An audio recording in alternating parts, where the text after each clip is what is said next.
Can I forward multiple messages from chat or from a Teams post is a common question.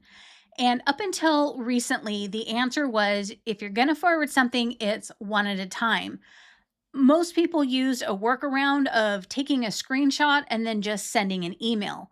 But Microsoft listened to user feedback, and there is a change rolling out to allow you to forward up to 5 messages at a time.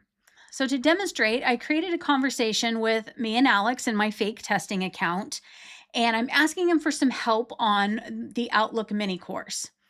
As we're chatting back and forth, he comes across a question and he needs to verify the answer with somebody on the technical team.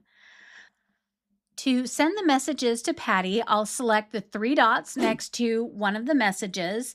And from the menu, I will click on the arrow next to forward, and I have a choice now for this message or multiple messages. When you select multiple messages, a checkbox will appear next to each post, and you can select up to 5. In this scenario, I want to forward the documents that are related to the question that Alex has. Notice at the bottom, you can see how many messages you have selected.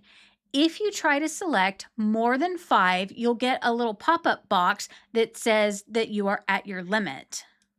When you've selected your messages, go to the bottom right corner and select Next. A pop-up box will appear where you can add the recipients by name, email, group, or tag. All of the messages will be in the preview box, and you can add your own optional message. In this example, I've added some simple context, and then I'm going to go to the bottom right corner of the dialog box and click Forward. I have switched to Patty's account so that you can see that she received the chat from me with my message at the top and then all of the selected messages below. And 2 of those messages included file attachments that were specific to the chat I was having with Alex. But when I forwarded the messages, Patty also got access to the files. If you like quick tech tips like this about Microsoft and other training videos, click like and subscribe. Thank you for watching, and I'll see you in the next video.